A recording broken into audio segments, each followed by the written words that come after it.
Olá, amigos seguidores do canal Meu Carro Minha História. É o seguinte, hoje a gente está aqui, junto com o proprietário dessa raridade aqui, para contar a história desse carro. Esse é um carro que saiu em 1978 e esse carro foi muito aceito pela população, tanto da área rural como também da área urbana. Por quê? Eu me lembro que na época eu estava em São Paulo, quando esse carro saiu. O que foi vendido deles é fora de série. Por quê? Porque ele é um carro rápido no trânsito, fácil de estacionar, econômico. Então, devido naquela época já tinha um trânsito intenso em São Paulo, então ele foi muito bem vendido lá nessa questão. Na área rural não foi diferente não. Os fazendeiros utilizou muito esse carro. Eles usavam muito esse carro, por quê? Porque ele é um carro que foi preparado tanto para o asfalto, como também para a estrada de chão. Devido à sua suspensão, pode ver que ele é um carro alto, ele tem altura, então barro, ele só fica num barro se caso pegar o fundo, caso contrário, não fica. Isso eu digo que eu conheço, eu tanto conheci esse carro em São Paulo, esse Fiat 147, tá certo que não foi esse, mas um outro semelhante a esse do mesmo ano. E conheci também aqui, em Minas Gerais, fazendeiros que compravam ele e utilizavam. Eles carregavam a braúna de leite, porque o interessante é que o banco dele, traseiro, ele deita e vira um sistema de uma mini carroceria. Então possibilitava descarregar braúna de leite. Açougueiro usou esse carro para transportar vaca para açougue, porque ele ia aonde outros carros não conseguiam ir. Então esse carro tem uma história fora de série. E por incrível que pareça, o tamanho dele, se você medir, talvez ele dá uns 40 centímetros a 50. Mais curto do que o Fusca. E mais curto também do que o Corcel 1 e de vários outros carros. Porém, que o interior dele é maior do que o interior até do Corcel 1 e também do Fusca. E hoje a gente está contando a história desses Fiat e junto com o proprietário dele, que está aqui. E vou te falar, viu, Fabinho? Parabéns. Muito obrigado, viu? Boa tarde para você ser um jovem, entendeu? Que aprecia essas raridades. Isso é coisa rara. Hoje a maior parte do pessoal mais novo até nem conhece. E fala, então, acha bonito? Tanto é que é um carro, quando ele passa numa avenida, as pessoas deixam de olhar para um carro mais novo para olhar para ele. Por quê? Porque ele chama atenção. Ele é um carro chamativo. E aqui, igual eu estava falando, no espaço dele, tá Fabinho aqui que pode comprovar, eu vou abrir aqui para mostrar. É o seguinte, dá para ver, ó o interior desse carro. O importante é que ele tem pouco instrumento no painel. Não tem aquele equipamento todo que hoje os carros novos têm. E às vezes a gente não consegue nem decifrar, se torna até difícil dirigir porque a gente não compreender o painel. Enquanto aqui não, aqui tudo que é suficiente para o funcionamento do carro está aí. Então, um outro detalhe, o bagageiro dele. Se você pensa que o bagageiro dele é pequeno, é engano. Eu vou mostrar um detalhe nesse carro, por que os fazendeiros utilizavam esse carro para carregar braúna de leite e ração, carregavam nele. Aonde os outros carros não conseguiam chegar, ele ia. Porque, ó, isso aqui é só uma demonstração, a gente não vai deitar. Mas quando você deita um banco dele lá, isso aqui vira uma carroceria, daqui lá na frente, possibilitando que vários objetos, várias coisas sejam transportadas aí. Agora a gente vai conversar com o proprietário dele, que ele vai contar a história de como esse carro chegou na mão dele. A gente sabe que ele é um preservador desses carros antigos, como ele também tem outros carros, que cada carro que ele tem uma história. Então, Fabinho, fica à vontade para falar a história do veículo. Tá, beleza. Primeiramente, né, boa tarde aí aos meus amigos, né, que estão aqui presentes, a todos aí que estão acompanhando aí esse novo projeto aí do meu amigo Daniel. Viu, Daniel? Parabéns aí por essa iniciativa, viu? Desejo a vocês aí muito sucesso nesse canal. Bom, não querendo ser redundante, né, mas como todo aí amante de carros antigos, né, eu tive a minha iniciativa aí dentro de casa, né? O meu espelho foi dentro de casa.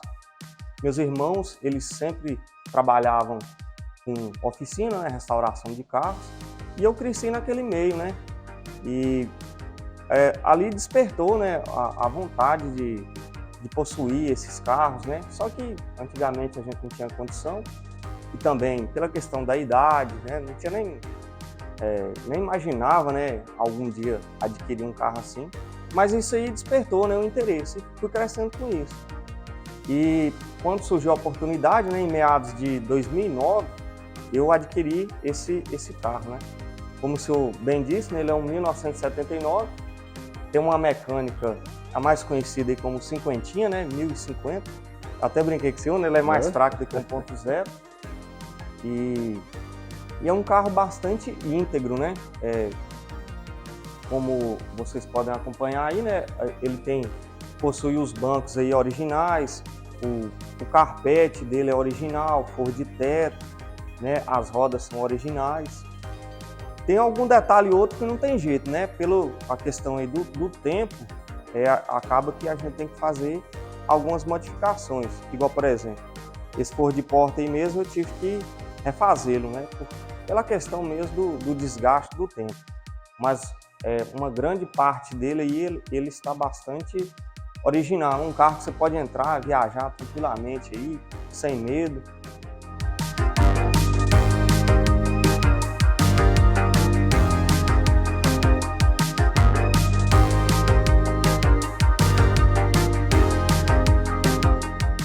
Então, igual conversando com o Fabinho aqui, que é o proprietário desse veículo, e pelo conhecimento que a gente tem a respeito desse carro, a gente sabe que ele adquiriu uma relíquia, porque esse carro com certeza ele já fez uma história na mão dos ex-donos e Fabinho agora vai construir a nova história dele sem deixar para trás a história que ele já construiu. Exato.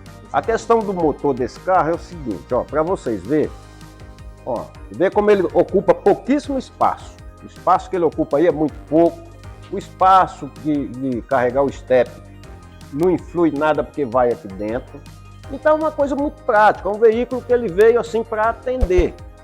É certo que hoje é raro você ver um carro desse, principalmente nas condições, no estado de conservação que está esse aqui. Mas e aí, Fabinho? O que você pretende com esse carro futuramente?